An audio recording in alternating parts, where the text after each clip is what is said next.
একটা বাদ দিলে এখানে কে বিএনপি করে, কে জামাত করে, কে এনসিপি করে, নদী ভাঙন কিন্তু সে দেখবে না, তাই না? সবাই উপকৃত হবে।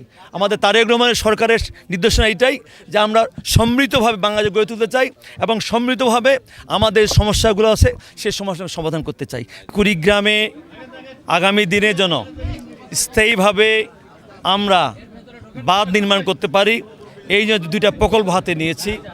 সেই প্রকল্প দুইটা আমাদের কাজের অগ্রগতি এবং কত দ্রুততার সঙ্গে সেই প্রকল্প দুইটা বাস্তবায়ন করে এই কুড়িগ্রাম জেলা শুধু চিলমারি নয়, রাজীবপুর নয়, এই টোটাল এলাকাটার জন্য আমরা ভাঙন রোধ করতে পারি এবং এখানকার কোনো মানুষের জন্য বাড়ি ঘর বা আমাদের অবকাঠামো, মসজিদ, মাদ্রাসা, মন্দির, শ্মশানঘাট, স্কুল, কলেজ, হাট, বাজার আর যেন নদীতে বিলীন না হয়ে যায়। প্রধানমন্ত্রী সংসদে বলেছে, আমার মাননীয় মন্ত্রী বলেছে, আমিও বলেছি, অবশ্যই আমরা তিস্তা নিয়ে ইতিমধ্যেই আমাদের টেকনিক্যাল কমিটি কাজ করেছেন এবং ইতিমধ্যেই আমরা আরও দেশের বাইরে বিভিন্ন দেশের কাছ থেকে পরামর্শ নিচ্ছি।